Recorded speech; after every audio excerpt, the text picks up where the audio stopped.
Hello, everyone. Welcome to episode 290 of Milwaukee's Tailgate Brewers podcast, part of the MKE Tailgate Network. I'm James, joined once again by Ryan and Paul, who has power. We were anxiously awaiting to see if you had power this week. Yeah, it's been a very, very stormy day here, and we've seen two different rainbows for two different cloud bursts during the course of the day.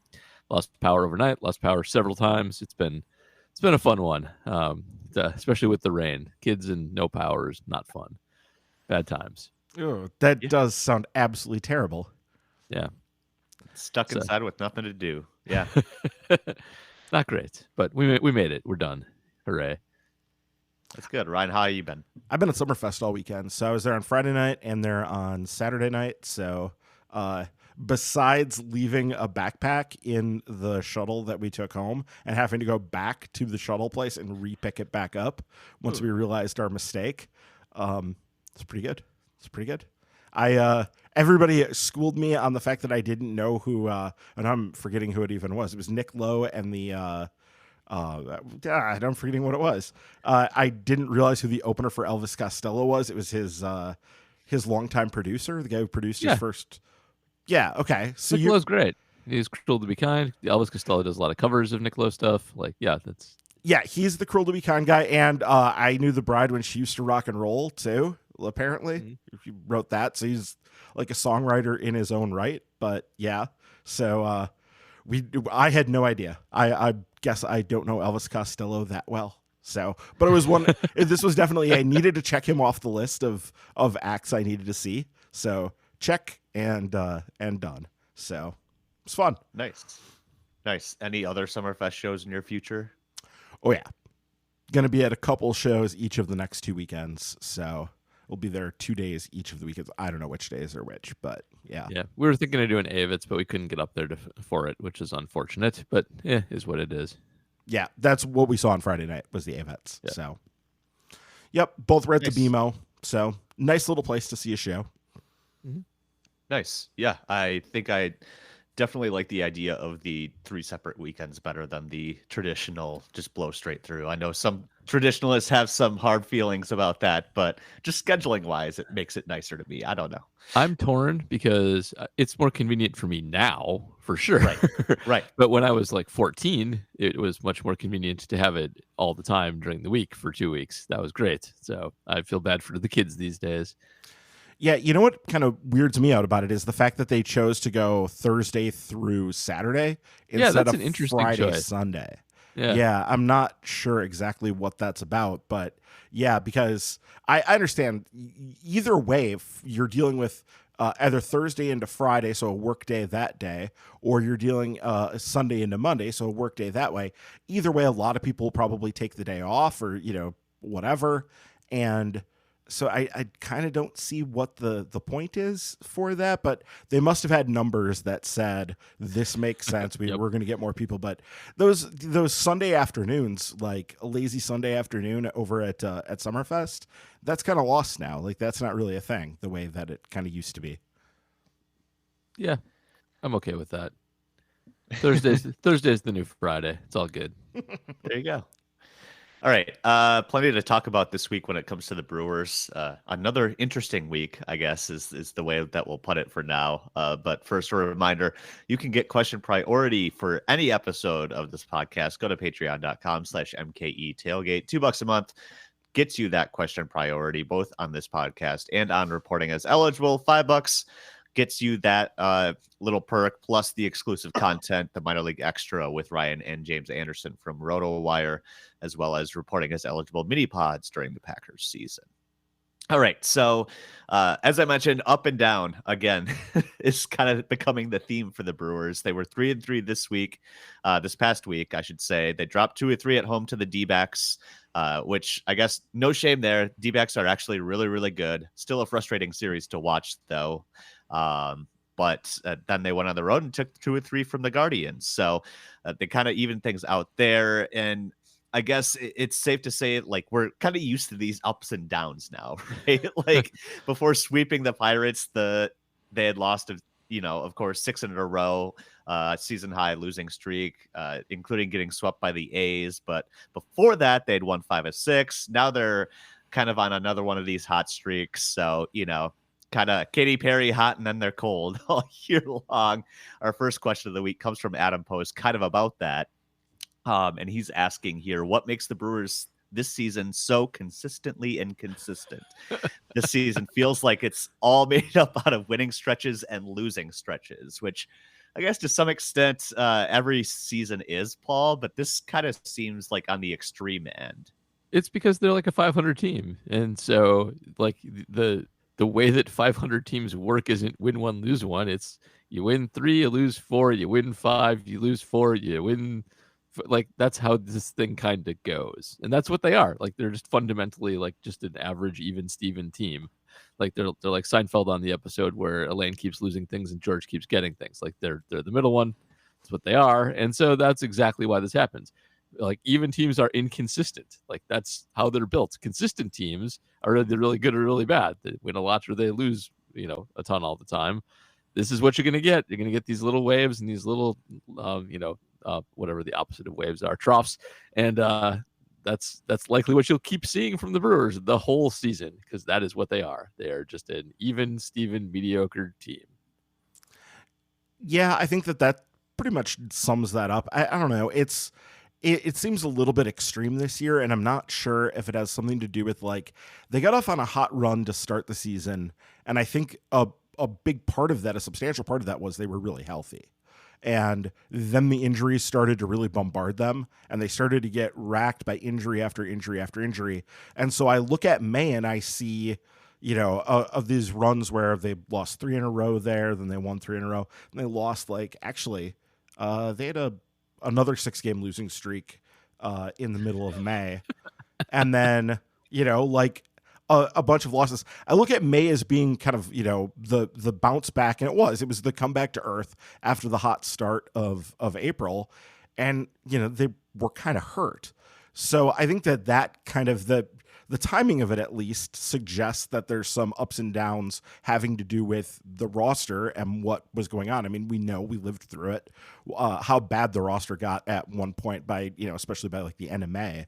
So I think there is some of that in there, but this is probably a pretty mediocre team. I was reminded, though, I was thinking about this earlier today, that, they were in 2018 and 2019, going into September, they were basically a 500 team, right? Both of those years.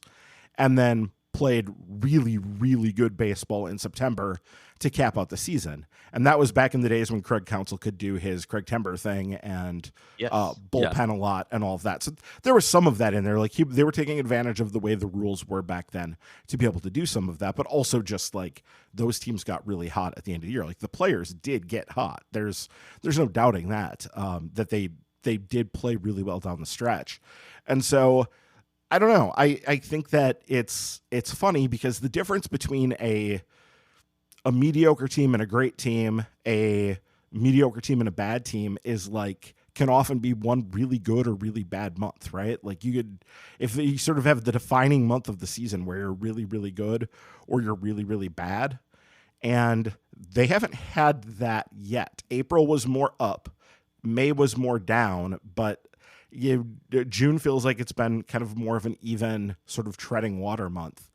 And where it goes from here, I still think is quite up in the air. I don't know that we can say with much certainty where and which direction this team is headed right now. There's good indicators and there's bad indicators. So I think that it's just kind of we have to continue to wait and try to get more information before the trade deadline, before you can like start to make any sort of concrete decisions. But even then, I kind of feel like we're probably not going to have a real concrete answer to this team. Hell, we're probably going to get to October 3rd or whatever the last day of the season is and not really have a concrete answer about what this team was. I think we're likely going to still be, unless they get hot and go on a run in the playoffs. And then, of course, the team, all the bad will be forgotten and everybody will remember that they, were a great team. The way everybody basically forgets the first 5 months of 2018 and just remembers the fact that, September and October were magical. So I think a lot of it is still yet to be written, but like I said, there's indicators cutting both directions on this one. That's what a mediocre team is. It's when that happens. Like that's the definition of it. So that's what they are. They'll be 500. It'll be that. How close to 500 are they going to be at the end of the year? They're going to hit it on the head. They're just going to nail it. Well, let's see. That would they're going to get the run differential up too. They're going to be like within 5 of being perfectly 500. That's the destiny of this team. Is to be exactly exactly to be average. Exactly Jerry Seinfeld. Yeah. That's it. That's really it. Like they even have like in the division, they have the other thing happening. Like the Pirates lost like 10 in a row, and their run differential went from like -5 to -44. And now they're the worst team in the division. And Cincinnati like just benefited from all of that and shot up the charts. So that's what's happening. They're just staying right there. All right.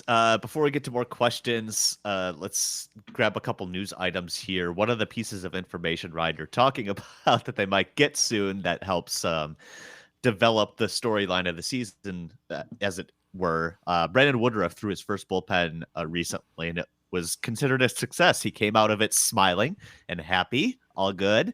And now he's on track to come back sometime in July. So I know the last couple of weeks we were having these updates. It was kind of iffy because he hadn't thrown yet, and that kept pushing the timeline back. But it looks like we're now back to sometime in July, maybe mid-July. So I guess, Ryan, how big of a deal is that to potentially getting the team going forward, especially as they have to make some decisions a couple of weeks after that at the trade deadline? Yeah, it is potentially a very big deal, especially if he's pitching the way he was pitching before he got hurt, because he was absolutely lights out those first 2 starts of the year before, obviously, the injury hit him. So I think that, yeah, it potentially is a big deal for the season. It is going to be after the All-Star break for sure, because he's still throwing bullpens, and then he's going to need at least a couple of rehab starts, I would imagine, 2-3 rehab starts. So they'll have to space those 5 days out. So we're probably looking at most, a start or 2 from him before the trade deadline. So let's say everything goes in the tank and you potentially want to trade him off. Well, you could feasibly have him showing scouts and everybody on TV what he has coming out of the break, but or coming out of his injury, I should say. But that still feels like it would be rushing it for a trade, like turning around and dealing him right away. If, let's say, the worst happens and everything goes to hell over the next 5 weeks or whatever, that still seems like it would be a little bit quick. So I don't know that you would potentially trade him, but it could be a very big deal in terms of if the team starts to pick it up a little bit, giving them a little bit more confidence to add to the roster. I don't expect them to be buyers at the deadline in terms of like going out and making big win now moves, but to be more buyerish than sellerish, that could, I think, easily happen, couldn't it? Yeah, I'd say so. But, it's going to just be a random hot streak time around there, I think, more than anything. But yeah, they need Woodruff to have an accurate assessment of what they'll be. And that's not necessarily even him being good. Like, they obviously want him to be good, but they got to know what they got here. Like if he's going to, not be able to rejoin the starting rotation with any kind of confidence, it was going to take him a long time to pitch back into this. Like they got to know that before they actually hit the trade deadline, because they have big investments to think about here. And, they can be, I think, legit contenders with their averageness if they add, a 4 or 5 win pitcher, which he is. But if they're not getting that, then that's a different story altogether. Yeah, absolutely. I guess turning our attention to other parts of the rotation, next Patreon question this week comes from Bob Peterson. Sticking to that theme of being consistently inconsistent, Bob's asking, why does Freddie Peralta continue to be consistently inconsistent? Every game he appears to be sharp, loses all command for 1 inning, then gets dialed in again. What's happening, Paul? He doesn't have good command. He has okay command, and Freddie Peralta's always had okay command. And I think some pitchers just kind of have naturally good command where they have good muscle memory, and it just kind of is there for them as long as everything's working and there's no injuries. Freddie's not that. He's got to reset it every once in a while. He's got to go back inside of his brain and get things working again. And that's just how he is. Like his stuff's really, really good, but he loses it once in a while. And to his credit, he's, I think, gotten quite a bit better at getting himself untracked when he does lose it. But it's not instantaneous. He's got to get his feel back. That's just the kind of pitcher he is, and that's how he's going to be probably for his entire career. I was going to say, that's really been like what he's been like. I remember it was either his second or his third start. It was at Cincinnati against the Reds. His first start in Colorado was magical, right? Remember that? It was on Mother's Day or maybe it was Father's Day. One or the other. Mother's Day. It was Mother's Day. It was Mother's Day, yeah. Okay. Yeah. So, and it was like one of the first times that his parents had seen him pitch. Like, so it was this huge, as a professional, I mean, so it was this huge big deal. And then like right away, I remember this game against Cincinnati where I want to say he loaded the bases, gave up like 3 runs in the first inning, and then like probably got like 12 straight outs or something, and ended up with a 5 inning start where he gave up the 3 runs, and it looked like it was headed for complete disaster, and then he regained it. And like that was the perfect harbinger of Freddie's whole thing, right? Like that was going to be his career, where every game he has like this inning where you hope and pray that they can limit the damage and not make it quite so bad. And if you could do that, you'll probably get a pretty good start out of him. If not, you can potentially get away from it. Usually doesn't get away terribly, but there was that game, the one that Adames got hit in the head. Like that game got away from everybody. So yeah, it did. That's a little bit of a different circumstance. But when he has bad starts, it's generally like he gets kind of blown up in one big inning. And I was going to sit here and make the point that it's probably just that he's not quite as good anymore, so that the highs aren't quite as high as they used to be and the lows get lower, right? In that, and all of that. And I was going to point to his velocity. So I pulled up Brooks Baseball, and here it is. He's throwing harder than he did in the past this year. I was going to say, I think his velo's been pretty good this year. Yep. There's been no problem on the velocity side of things. He is throwing a sinker a little bit more now than he had. He had no sinkers the first 3 months of this year and all of last year. And they have him credited for sinkers this month. So, but in general, the velocity seems up. So I don't know exactly what it is. The command is spotty and it comes and goes, and that's But that's Freddie, right? Like that's always been Freddie. And his delivery, you watch him with that delivery, and you're like, okay, that seems like a lot of moving parts, especially for a guy who's not exactly like big and gangly.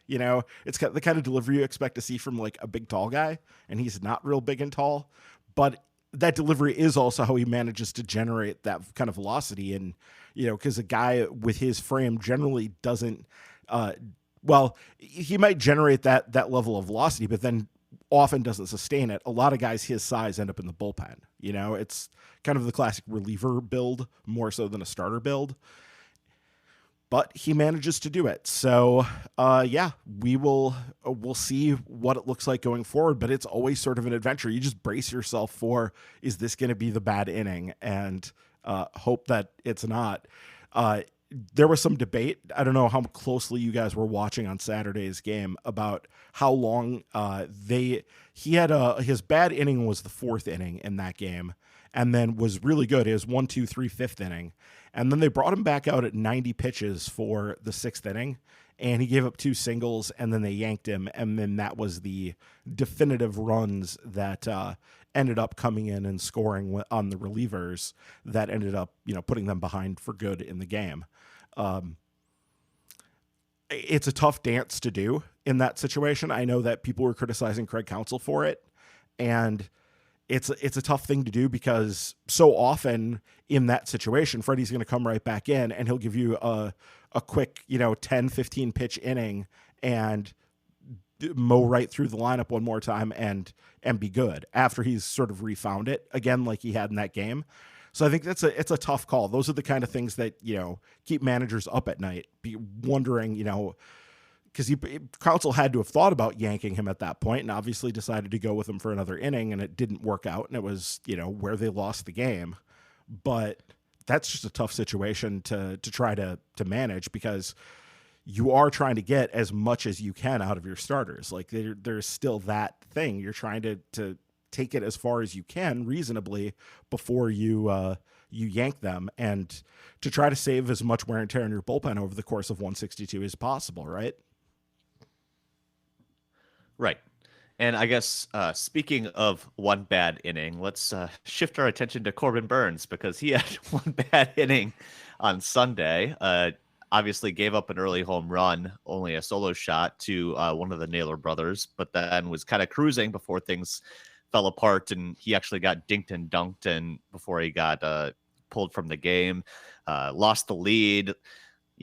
Went from 4-1 to 4-4. Felt like another one of those games that were going to get away from the Brewers in the middle innings, and they ultimately pulled it out. But it's led to a lot of questions about the effectiveness of Corbin Burnes. We've talked about what the hell is actually going on with him and where did things go wrong. So those feelings still kind of pervasive around the Brewers, especially as we get closer to the trade deadline. And I know, Ryan, you were kind of prodding Brewers Twitter a little bit about a prospective Corbin Burnes trade in July. But first, let's start with Mark Podscarby's question here, asking, I know Burnes likes having Caratini catch him, but given this season's results, should we maybe give Contreras more of a shot? So I believe William Contreras started catching Corbin Burnes earlier in the year. I think he caught probably one of the worst outings shortly after that. Caratini kind of became the personal catcher, as much as the Brewers hate personal catchers for Burnes. But Paul, it obviously doesn't make a huge difference, I guess, especially when the issue is more like pitch execution and not game calling, right? Yes, that's correct. The catcher's not the problem for Corbin Burnes, and if he's going to feel a little more comfortable with Caratini, you got to get Caratini some catchers get rest, and it's fine to rest them any way that makes people happy. Really, that's it. If platooning works, that's fine. If personal catching works, also fine. Not a big deal. And Caratini's been fine this year anyway, so that's fine. Yeah, the problem with Burnes is just execution. It's not anything that the catcher's doing. It's not game calling, and he's just frankly not been as good, not missing as many bats at all, not even close. And it's really just like a combination of some regression to the mean, losing his spots a little bit. And he's a little hatery. Like he's always been a little hatery, where if he is on, he's the best pitcher in baseball, which, that's why he has a Cy Young. But if he's not completely on, he can go to pieces pretty quickly. Ball leaves the yard. He can get wild and walk people too. And that happens with some regularity. So he's been like an average pitcher this year so far for them. But like there's no catcher's just a minor thing. Corbin's got a lot of problems he needs to work out, and he's still like an asset, but he's not what you're paying. Well, you're not paying him that much. He is what you're actually paying him for, but he should be more than that. Today, I saw some people doing the same argument that they did with Freddie the other day about like leaving him in a little too long, but that's not true. Like if Corbin is going to help you the most, he's got to be able to get through 6. Like you got to let him do that. You can't start yanking him after 5. That's not what he's not on the team to do that. He's on the team to be your ace, and you got to let him work through it, like get his stuff going early when he's fresh, but you got to let him work when he's fatigued too, or he's not going to be good for you. So that's kind of it with him. He has problems. They seem to be mechanical. They might be mental. When you cut your hair, you think they're mental, but he is catching thing is fine, but he needs to work on himself more than anything.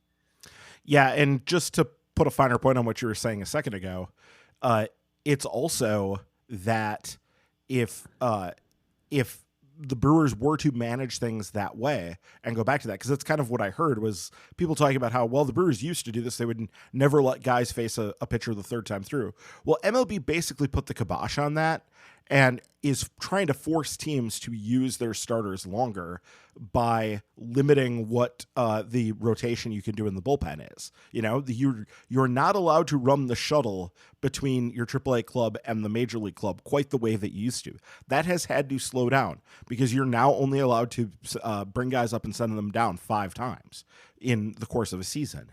And that has put a slowdown on that a little bit. They've also done some other tinkering, like, a lot of teams were carrying 14 pitchers at one point, and you can't do that anymore. You're now limited to 13 pitchers. So teams have put the kibosh on, or the league has put the kibosh on this, and so it's not as easy to manage that way. Teams have to get a little bit more out of their starters, and frankly, Corbin Burnes is wanting to get paid like an ace. Like, he clearly thinks he should be paid like an ace, and at one point he was, right? Like, legitimately was. In 2021 into the first half of 2022, he clearly was that. But he's going to have to show that he can continue to be that, or be that thing again, if he wants to get paid like that. And right now, frankly, he's not all that close to it. His strikeout rates have really plummeted, and really, really, really plummeted. Like, they're down just drastically, like half of what they were in his Cy Young season. Yeah, in 2020 and 2021, he was up at about 35%, 36.5 and 35.6. Last year, it actually did drop off to 30.5%, and I wonder if we saw more of that in the second half. I'd have to go back and look at splits of that to see how it tracked by month, but it certainly felt like he wasn't as effective in the second half. I mean, we know he wasn't. His numbers weren't as good in the second half of last year. Got pointed out in the arbitration hearing, much to everybody's chagrin. That's why they missed the playoffs. Yep. Duh. Yep. Yeah. But it's 23.5 this year. I mean, he is down 12 percentage points basically from where he was at his peak. And that's going to affect anybody's dominance. Anybody who has that much of a fall off in terms of how many bats they're missing is going to see a decrease in effectiveness. And exactly why that is happening, I couldn't tell you. He's not missing bats with the cutter. Like, the main thing is he's not missing bats with the cutter. He has a 24.9% whiff rate on the cutter, which he throws just way more than every other pitch. That seems to be the main problem with it. And some people have said they think it's partly a location issue on that the pitch isn't as well located as it used to be. I wonder if people have just sort of gotten less eager to swing at it unless they know it's going to be in the strike zone, and they're more willing to take it when it's on the edge and just like take their chances with it. And that's a tough thing sometimes, because it's not the cutter. His cutter isn't a breaking pitch. It's more of a fastball, but it's in that gray area between a fastball where the location is generally a little bit sharper and a breaking pitch, which usually the location on those is a little bit more variable, right? Yeah. And his is sort of in between that. And if guys are just saying, hey, look, I'm not going to swing at that thing unless I'm sure it's in the strike zone, it might be the batters are just approaching him a little bit differently, and the scouting report on him and how they're handling him has changed too. It could be a lot of different things. But I wonder if he's actually throwing it just too much, and there's just not enough diversity in his repertoire compared to what it used to be. In 2021, he threw slightly under 1,400 cutters over the course of the season. In 2022, he threw 1,800 cutters over the course of the season. Ooh. And if you go to Savant and just look at his chart, it looks like he throws the cutter too much. Like, it pops out there. He's thrown 751 so far this year. We're about to hit the halfway point next Friday, so he'll probably be on pace for about 1,600 when it's all said and done, and with some shorter outings compared to last year. And it's definitely impacted. His other pitches aren't missing bats as much either, but he just throws it so much more. Like, that's going to be the driving force behind whether he misses bats or not. And I suspect he needs to bring a little bit more diversity into his repertoire to actually keep guys off balance a little more. They're looking for that, and he's not missing at all when he throws it. He's got to fix that. Yeah, and guys do need to, even if it's what you're doing is working, you need to keep changing and sort of mixing it up. That's what the really great pitchers do, is they're always looking for that next trick that they can use, even if things are going fine. And he's sort of in a position where things aren't really going fine for him anymore. He's below what I'm sure his standard is, where he would like to be. But I'm looking at like 2021, the range in cutter usage by month here, at its low point was 47. At its high point, it's 55. This year, it ranges between 51 and 56. Well, 57 this month. It's just about 57 this month. So he's kind of in the same range, but that doesn't mean that what Paul said isn't true. He might need to make changes sort of preemptively here. Even if what was once working is no longer working, then it's time to change it, even if you can't quite figure out why it's not working as effectively as it did. So it often just comes down to pitchers need to evolve and keep their stuff moving. Did you hear the story this week about how Wade Miley, whose grip did he see? It was Paul Skeens, right? Paul Skeens. Yeah, he was just watching the College World Series on TV, and it's like, I'll just throw that sinker now. And he did. It was wild. And like, so that is weird. Okay, that's some weirdo stuff, and also why I love having him on the team, because I hope everybody that rubs off on everybody else, like, oh yeah, you're just gonna go tinker with stuff and just like and mess around with stuff like that. That's every team should have that guy who's just like, you know, like the mad scientist with pitch grips and all that stuff. I think Brett Suter used to be that to a certain extent. Yeah, I think so. But yeah, like, but the ability to just like have it pop in and be an effective pitch for you like 2 days later when you're making a big league start, that's weirdo. That's not normal. That's not something you could just teach. That's some strangeness right there. All right. Well, maybe Corbin Burnes needs to do that to address this oddity that PJ Wessels pointed out. No. The dreaded reverse platoon splits. So Corbin Burnes, PJ Wessels notes, has quite the reverse platoon split this season, allowing a line of 185, 272, 268 against left-handers, but 246, 301, 427 against right-handers. Last season was almost a reverse platoon split. How would you fix this imbalance? I doubt this is something the front office wants to see from pitchers, Paul.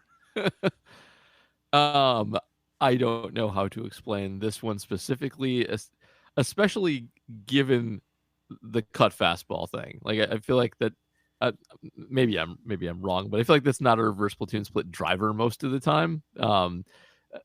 But I got nothing. It's annoying to see. It's just another Brewer thing that drives me crazy.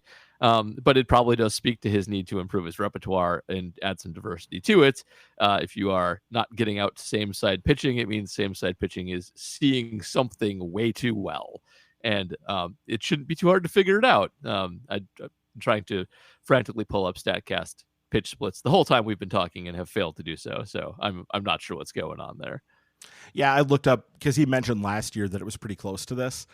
It was like 590 against righties and like 610 against lefties in terms of OPS. So good either way. Like, it was, either number was good. So you don't really worry about that. But it is a little bit strange. And it is, Paul's right about this. This is something that is something about your stuff. If you're not getting out same side hit errors at a high rate, it's some sort of deficiency of stuff, because that's the where hitters have the biggest disadvantage and where they're most susceptible to big breakers is against same side pitching. And if you're not getting that, which it feels like Corbin Burnes should be getting a lot more of that, then something is funky here, though. There's a good chance there's at least a substantial amount of noise in this as well. Like, this could be propped up by just like eyeballing it. This could be propped up by, you know, a few homers, basically, like a few dingers going out of the yard. And those can be kind of sui generis events. And so you don't want to read too much into like a guy giving up a dinger in any one sort of situation. So, but yeah, there's something here where like his stuff should be better than this against right-handed batters for sure. I guess on that note, I did manage to pull up some sort of pitch tracking quickly here. So just looking at his pitch breakdown, obviously he's not going to throw a changeup to a right-handed batter. That just doesn't really work well. So he, against righties, throws sinkers and sliders a lot and almost never throws those to lefties. So according to, I don't know if this is updated through Sunday or not, but he'd only throw in 9 sinkers to lefties all year and 2 sliders to lefties all year. So those seem to be his righty pitches, and those account for 4 of the 12 home runs he's given up this year. So 7 are cutters too. So it's either the cutter or the sinker or slider that he's giving up home runs. So that might be your right-handed home runs there, the sinker and the slider. The slider has been like his best pitch. He doesn't throw it much. It's his 4th volume-wise, but he actually generates a ton of whiffs on that thing. So If I had to bank on it, I would bank on that sinker being the problem, but could be wrong. So it generates the most whiffs, and he doesn't use it that much, huh? Yeah. I don't know. Did he use it more in the past? I feel like he threw the slider a lot more before he became like cutter dominant, right? So that might be an issue where they're too similar. I have no idea. It's his 5th most used pitch this year. Jeez. It was 4th last year, and it was 4th the year before. So it's moved down a little bit. He's thrown 108 of them, and that's only 20 behind the sinker, which is the next least frequent pitch. So it's not like he never uses it, but I'm pretty sure he should use it more. Like all of the numbers on it are good. Batting average is only 206 on it. Whiff percentage is 36.7, which is not the highest. The curveball's higher, but you can't be whipping out curveballs every single time you go out there. So it's the second highest whiff pitch. It's good on putaways. Nobody does any damage against it. And let's see, he's given up 2 home runs on it, so it's not invincible, but he's given up 2 home runs on lots of his other pitches too, so it doesn't stand out. Yeah, I'm looking at his usage right here on Brooks, and the slider just kind of always seems to be kind of around 10%. It sometimes dips down to like 6% in given months, and then other times it's up around 15%, but it never really leaves that range. And man, that's just weird. Yeah, right. You would think if it's so effective, then he would use it more, but these things are complicated, and especially like I'm glad you pointed out that he has this difference between his repertoire against lefties and righties, because that's a lot more common, I think, that people realize, especially for starters. Relievers kind of throw what they throw for the most part, but for starters, a lot of them have very different mixes. And yeah, it's a classic thing. Think of the St. Louis Cardinals under Dave Duncan. They were all sinker slider guys. And that meant that right-handed power hitters had trouble against their right-handed sinker slider guys. Remember all those games where you would watch the Brewers flail against those sinker slider guys. But that doesn't work nearly as well against opposite-handed power. So, so he doesn't throw it against them. He relies more purely on that cutter. So, man, this is a weird one. Somebody probably needs to tell him to throw the slider more, but who knows? Those guys are often afraid of throwing the slider more, especially like starters, because it can. There's a feeling, at least, that it leads to elbow injuries, right? That throwing a lot of sliders leads to elbow injuries. So it is something that puts a lot of torque on the elbow.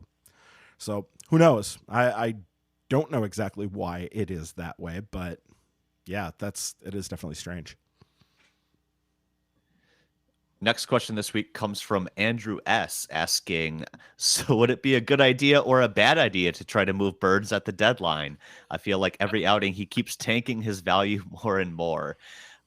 So ERA is around 4 right now, but the whip is still really good. All the StatCast metrics, in the red, good stuff. But Paul, I guess, are you inching towards just cutting bait and trading him in July now? I think with Burnes, it's kind of beyond performance at this point. It really is just what can you get for him more than anything else. Like you can keep him and you can drive him one more season, but you're in the window now where if you get a good offer for Burnes, then you do it because he's not going to be on the team long term. And yeah, you get yelled at if you do it during a pennant race, but like at some point there's a good chance they'll have a pennant race going on and they'll have to trade him or lose him for nothing. So it's time to start making those decisions. It's just a matter of what you can actually leverage out of some other team. Yeah, this is really going to come down to what are other teams thinking of him? What do they think they can do with him? Do they think that he is bound to improve off of what he's been, or are they going to value him more like what he's been? And if they value him more like what he's been, then you're not looking at nearly the return that people think. And frankly, people are not going to get the return that they think. Somebody was just telling me on Twitter right before we started that they've seen people talking about how the Brewers are going to get 3 top 25 prospects for Corbin Burnes. And I would just like to disabuse anybody of any notion like that. That's not how the game works anymore. Those trades don't happen anymore. Yeah. No. This just doesn't. That's not how this works. That is not how this works anymore. And if teams are giving you a bunch of top prospects for him, then you better start looking and saying, so what do they have in common with Lewis Brinson and Monty Harrison? Because oftentimes when teams do give up top prospects these days, it's because they've decided something about this guy is not going to change, and they're not going to be able to turn into a productive big leaguer, or they're going to end up well below what everybody thinks their ceiling is, right? That is the fear when you do get top prospects these days, is that the team that's trading them, unless they're dumb, has probably decided that they're not going to be able to max the ceiling on the guy. So yeah, this one you have to be, like Paul said, this is just about like what you can get for him. And I think also in this case, it's going to be about where the team is. If the team is in first or very close to first in the division, I don't see how you do it. But I was asked by our very own Steve Garshinsky during the game about this, because I made a crack about it. And he's like, so does that mean you want to trade Corbin Burnes now? And I said, well, definitely before his next RB hearing. I would prefer February. I would prefer that the next time he goes into arbitration would be against somebody not the Brewers. That seems like a good idea. Let somebody else deal with that. So I think that this is a question of, do you deal him now or do you deal him, in December? I don't think this is a question of, do you keep him to next deadline or all the way through next year? I think that you're either trading him now, or at the deadline, I should say, during the season, or you're trading him this winter. I don't think you're going past that point. I would be really surprised if they did. Right. Another Corbin Burnes trade question here coming from Price Trozen, asking, the Rays say they will be aggressive in acquiring starting pitching at the deadline. What would it take from them for the Brewers to send Burnes to the Trop? And Ryan, I don't know about you, but trading with the Rays is always a scary proposition to me, because like you said, they tend to know their guys better than most, right? Yeah, no, there's a very big amount of truth in that like, they're not necessarily a team you want to deal with that way. Though I think that there's also a comfort. I think that they were able to do this Willy Adames deal, which worked out quite well for both sides. Sure. And they were able to do that really early because both teams sort of spoke the same language and understood value to be kind of the same thing. And so you could have a thing where you said, okay, look, we know how much these guys are worth. You know how much this guy's worth. Let's just, get on with the bullshit here and just do the deal. So that you can have advantages in situations like that, where if both teams are sort of on the same wavelength, they can just sort of agree on what the thing is. But I would say do not under any circumstances think you're getting Junior Caminero. That's the guy that like, don't even think Caminero, just cross that off the list right away. You're going after guys below Caminero. And it could be Carson Williams. I think you could look at somebody like that. I saw Allsburge, I think. I would have to go back and look in my mentions, but was talking about a trade, and Manzardo was one of the guys he mentioned. And Manzardo is a good hitting prospect at first base. I think something that the Brewers could potentially use and build around as far as a power hitting first baseman. Though, as he did point out, Manzardo has not had the greatest run at AAA this year. It's not as terrible as 245, 353, 455. That's fine.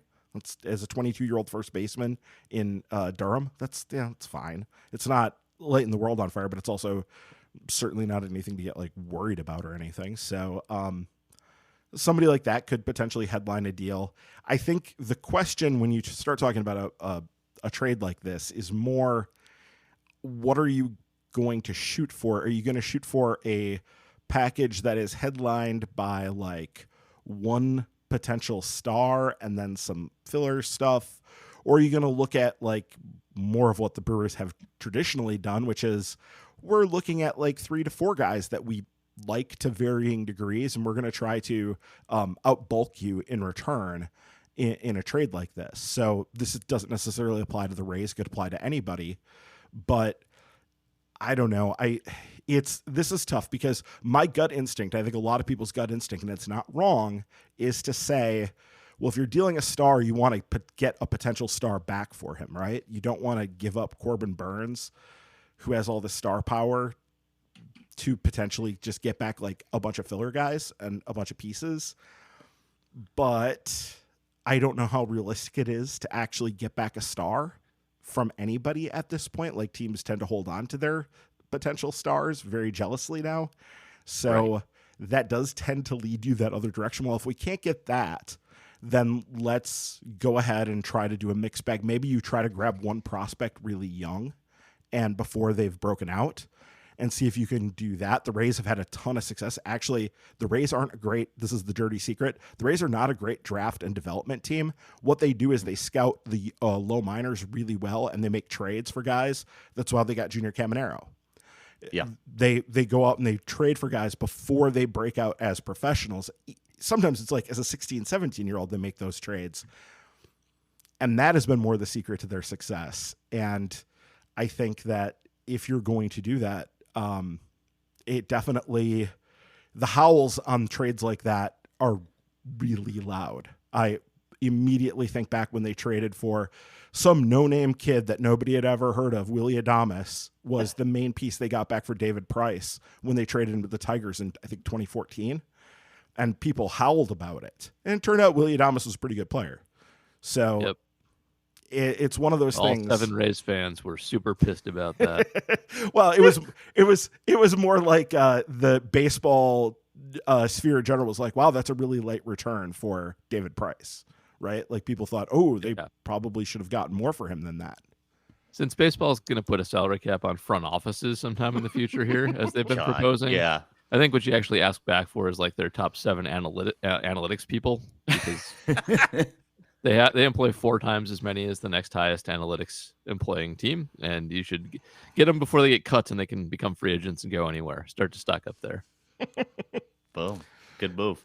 Also, Tristan Peters is the Rays' 20th ranked prospect on MLB Pipeline. The Brewers could get him back, after the failed Trevor Rosenthal trade, and people were hand-wringing over losing Tristan Peters of all people. So, and think of how funny it is, because we didn't trade him to the Rays. We traded him to the Giants, and the Giants must have traded him to the Rays. So the Giants traded it. It was a very Rays trade where they were, I believe, trading a Rule 5 eligible guy. So it was one of the Rays roster crunch trades for sure. Yep. So just a couple other names, because he did ask about names from the Rays here. So I said no Caminero. You're probably going to have a hard time getting them to pry away Carson Williams and Curtis Mead at the top end, especially Mead. Mead has some serious helium right now. But yeah, I know that the suggestion Basabe was mentioned. Manzardo was obviously mentioned. Like, some guys like that potentially. Xavier Isaac is an interesting one. He's not hitting super well, but man, he looks like he could be a stud first baseman as well.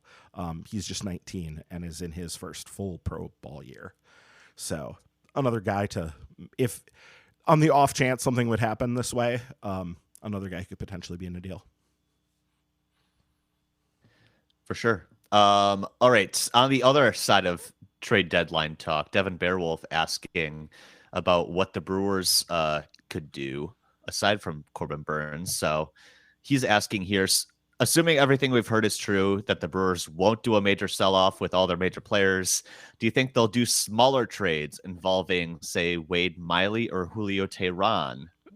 Paul, should they maximize value on those guys if they're thinking they should trade some guys? This one's tough for a completely opposite reason of what we just talked about, which is that both have been great. Wade Miley's been great. Julio Teheran has been just incredibly great.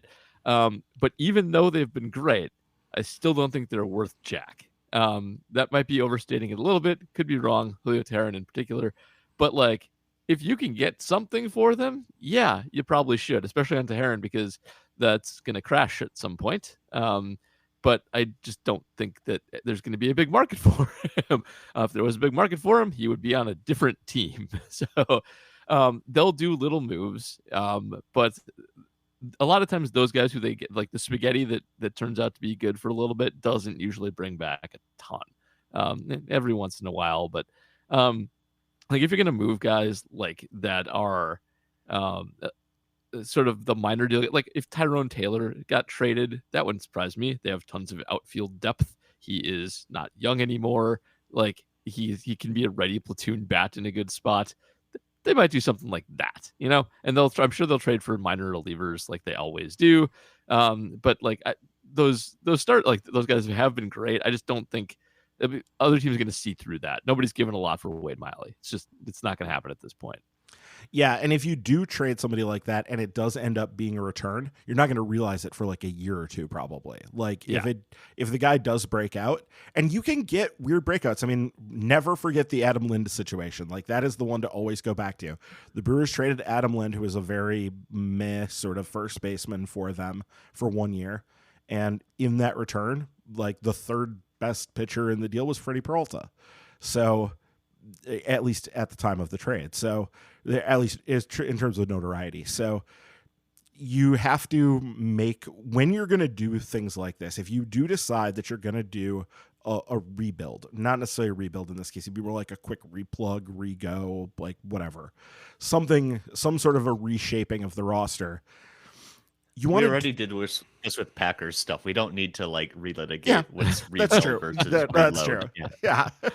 But if you're gonna do it, you want to do it in mass because you give yourself more chances to hit on that sort of a return the more you do this. So if you're gonna deal, like if you deal Wade Miley, you definitely deal Julio, and you deal who else? Like Brian Anderson, and you deal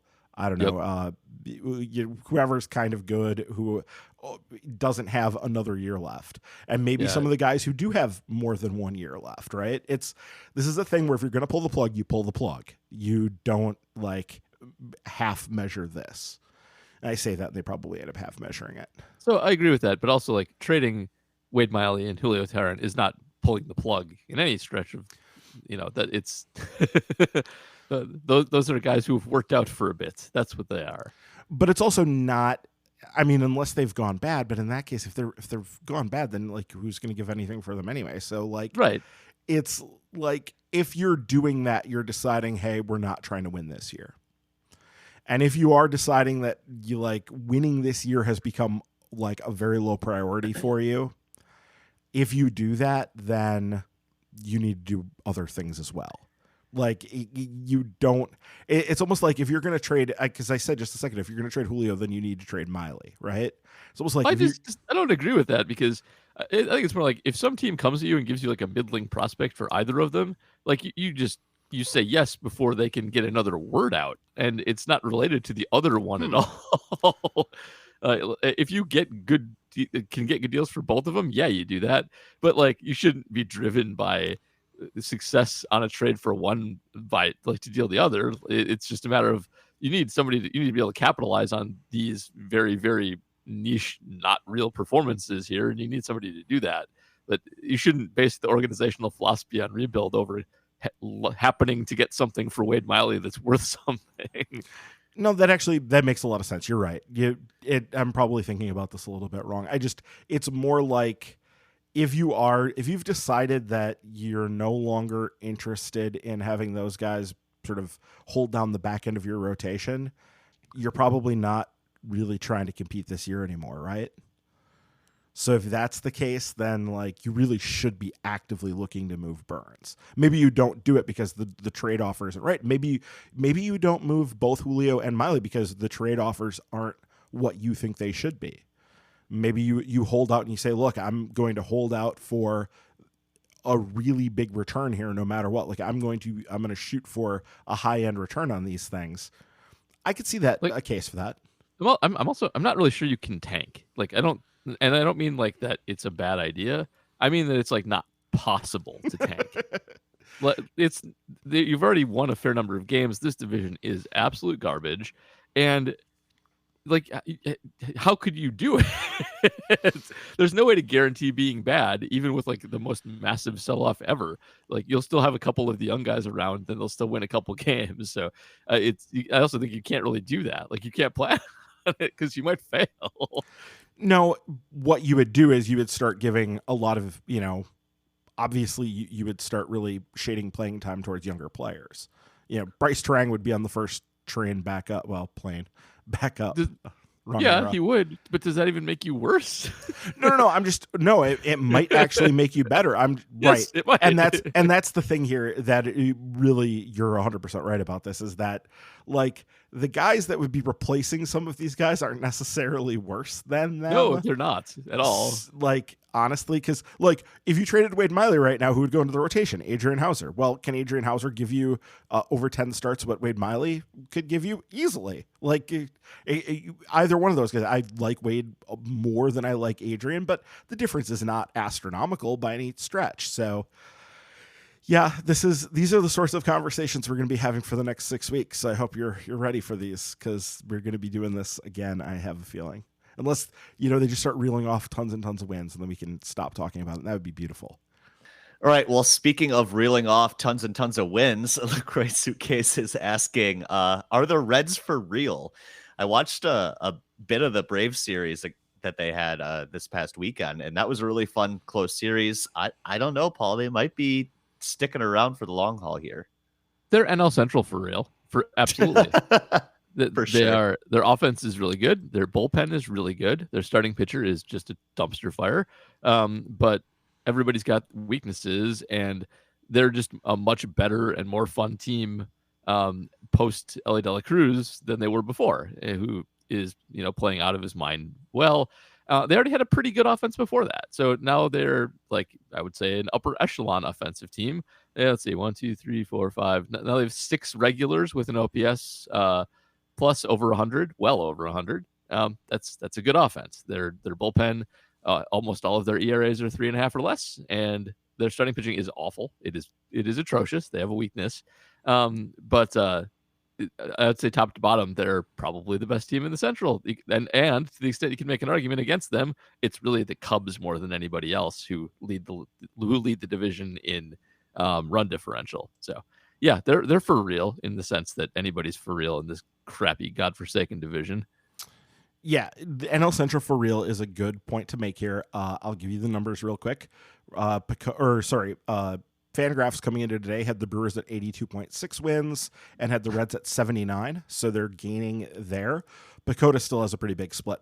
PECOTA has the Brewers at 85.4 and has the Reds at 77.5, so 8 wins behind in the case of PECOTA, but 3 behind in Fangraphs. And Fangraphs is always more skeptical of the Brewers than PECOTA is, so take that for what it's worth. I noticed something interesting about the Reds offense today when I was looking up the information. They are 4th in walks and 4th in on-base percentage. And that is why, even though they are hitting for considerably less power than the Brewers, home runs wise, they are lower than the Brewers by, there's like 12 or 15 home runs.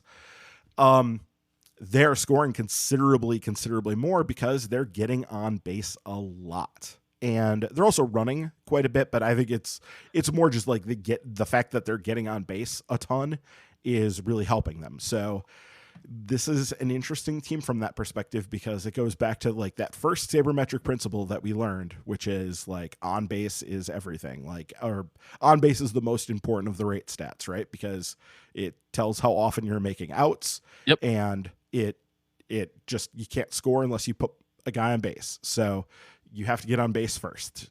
Sometimes it's a home run, sometimes it's a walk, whatever, but they have to be on base to be able to score. And so that is the kind of the single most important stat. Yeah. And they're good at it. We didn't mention it. We should, but they're also getting the Votto return tour, and we don't know if it'll work out, but so far it's worked out. He's been really, really, really good in small sample size so far, which also allows me to recommend, and I can't recommend it that well, but go Google Joey Votto, Zach Greinke, and then read the article that pops up on top, which is just fantastic. Because that was amazing. It was amazing. It's about how since Joey Votto is basically the best pitch identifier in not just like baseball over the last couple of decades, but like one of the top in the history of baseball. Like he has the insane records about like barely ever swinging at stuff outside the zone, of like never popping the ball up ever. And Zach Greinke realized this, and so decided to get Joey Votto out, that he would throw him nothing but hangers. because Votto's so good at reading spin that he would see a hanging curveball and think it's going to go out of the zone, whereas Greinke would just like leave the 78-mile-an-hour meatball up in the zone, and it would be a strike, and he wouldn't swing at it. It's great. Go read it. It worked. It was awesome. It's a fantastic piece. It is peak Zach Greinke story.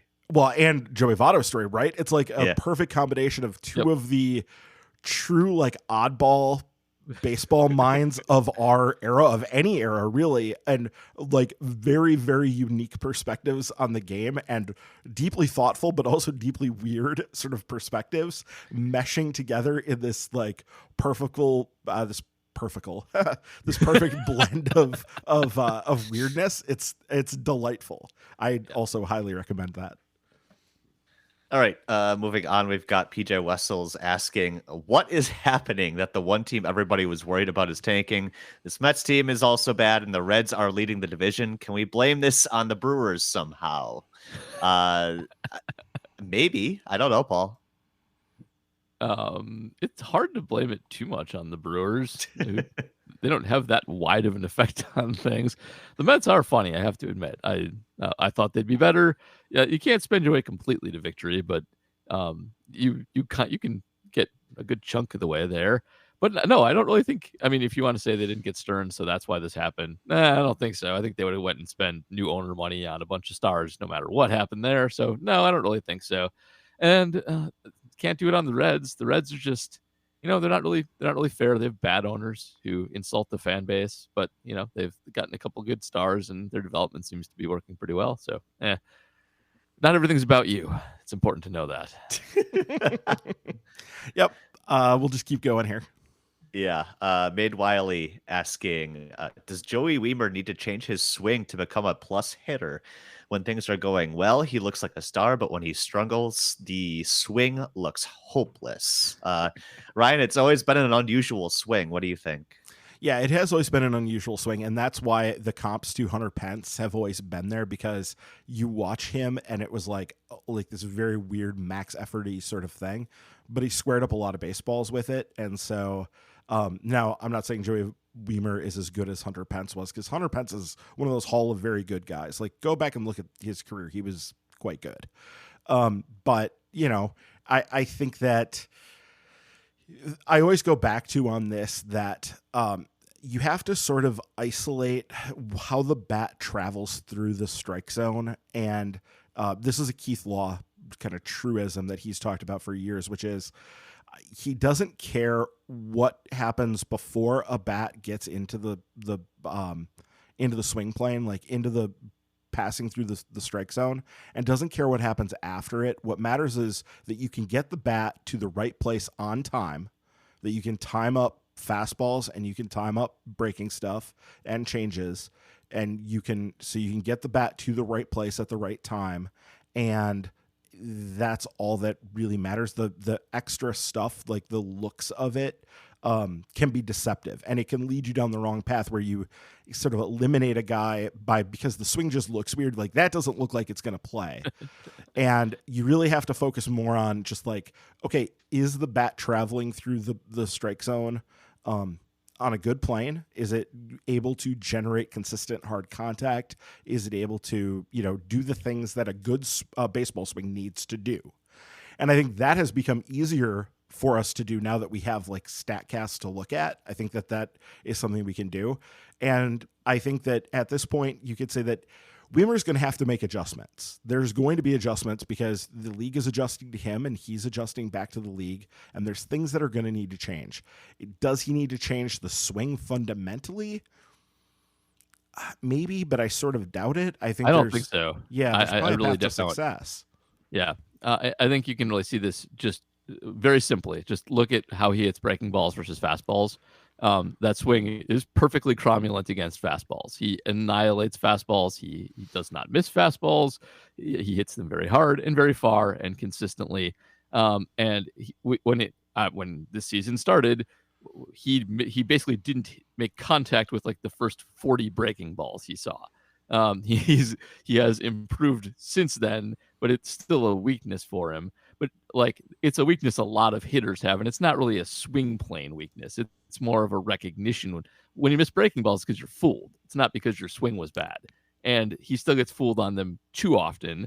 And when he has those ugly swings, it's usually because he's got a fastball swing coming at a 70-mile-an-hour breaking ball that's dropping out of the zone. Those look bad. Those are bad tape.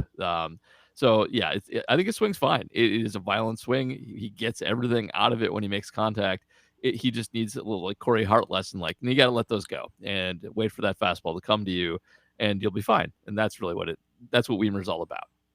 Yeah, and he has shown a reasonable amount of plate discipline in his time in the majors, too. Like, he has taken his share of walks, maybe more even than I was expecting him to have taken to date. So he clearly has some ability there. Like, this is not a completely foreign concept to him. He just needs to hone it and get better at it. And I 100% agree that, yeah, he can catch up to the fastball. That's the number one thing. He's just going to have to learn and adjust, like, one, as you're saying, to be able to lay off those breaking pitches, but two, to find times to like look for them and go hunting them and then try to do something with them in that case too. Like, if you can time that up and go, okay, I really feel like this is going to be a breaking ball. And if I get it in the right spot, I'm going to do damage on it. That's another skill that you can sort of pick up as you go, that guys get better at that sort of thing as they get older. As they see more and more and more of them, they pick that up. Hopefully it'll happen for him, but you never know. Next question this week comes from Steven Kurtz asking, should they move Jesse Winker down in the batting order? Maybe 10th or 11th, Paul? I mean, yes, fine. He should bat last, but batting order doesn't matter. And if you're going to get anything out of the guy, you got to have him hit. And maybe you don't. We're getting in the post-neck era enough that it's not super encouraging. But yeah, Winker he's been bad. We all know he's been bad.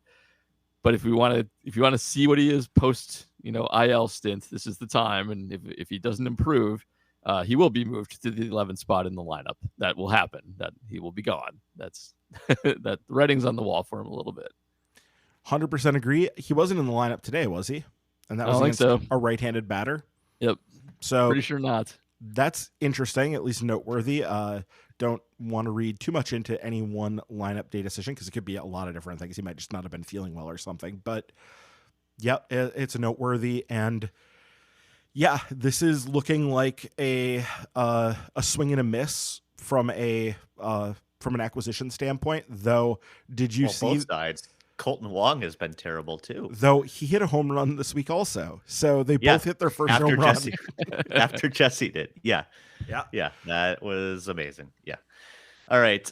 Jay Google asking, Ryan, when is Sal Frelick coming? I know we all had another momentary bit of panic this week. Oh my God.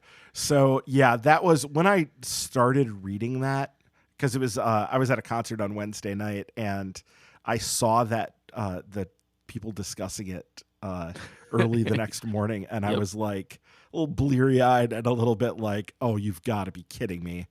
And then you hear the news later in the day that nope, it was fine. He's just fine. Though they did sit him out. He didn't play on Thursday, Friday, or Saturday, but he was back in the lineup on Sunday. So, and he didn't strike out any. He didn't get any hits, but he didn't strike out. Assuming everything is good to go and he's actually fine, there wasn't some undetected damage or whatever in his knee after doing that, then I think it could be any time. It really, we're very close. Blake Perkins' escapades on the base path today. Goodness gracious. Granted, dude was on base twice today, which I wouldn't have had that on my bingo card, but like, I mean, he had Toot Bland his way off the bases, so you can't be doing that if you're Blake Perkins. No, you really don't can't have that much. Yeah. And you could just as easily be Raimel Tapia, who really was aggravating me this week with those almost home runs, especially the almost grand slam. You're like, oh, that looks like it's going. Warning track power, not. Yep. Spring training Willie Mays Hayes. That's what you are. Yeah. So either one of those guys could go at any moment, and it wouldn't make me, or I think really anybody except them and their immediate family and loved ones, sad. So, it's kind of any time now. It probably is. They're going to want to see him be healthy for a bit, I would assume. But given what he was doing before that, He was stinging the ball, spraying it all over the place, hit for some power, showed some speed on the base paths, was getting on base, taking walks. Like it all seemed to have sort of clicked back into place the way it had in spring training for him. So fingers crossed, we shall see him soon. Let's wrap things up this week with a good old rules question. We love these. Morgoth 10 asking, when is Vic Caratini going to be called for a swinging strike when he takes an inside pitch? Please tell me I'm not the only one bothered by / fascinated with his takes. Ryan, you wanted to use this platform to rant about the league's rules. Go for it. Yes, I do. Anybody who follows me on Twitter knows that I get very, very upset about the check swing, swing, no swing rule, because there isn't a defined rule. People are like, wait, it isn't just like the front of the plate. It's not It's not the breaking of the wrists. Breaking of the wrists. No. It's just the rule is stupid. Actually, can somebody look it up while I rant here for a second so we can get the actual rule in place of what a swing is and isn't, because it's stupid. And James and I were actually talking before you jumped on, Paul, and we're like, this would be an excellent thing that Hawkeye could take care of. Just define it as the front of the damn plate. If your bat head gets in front of the plate or it breaks the plane, let's use the football rule here. If it breaks the front plane of the home plate, if it breaks the front plane, then it is a swing. And if it does not, it is not a swing. And you can go to Hawkeye, and this can be implemented right when they bring up the calls for ball strike as well. They can have another little simulator there, and you can do this. I'm 100% sure you can do this with the radar detection system that is Hawkeye, however that works. I'm sure you can do it that way. Do it, be done with it, and I never have to rant about this again, because in baseball, much like the question of the ball, where it was like, well, we never really defined what the baseball should be. Like, the rules governing what the baseball should be are very, very open to interpretation and sort of unspecific. And it feels like it's the most important piece of equipment. Like, the most fundamental act of baseball is swinging the damn bat. And you should probably define what a swing is and isn't, because it's kind of important.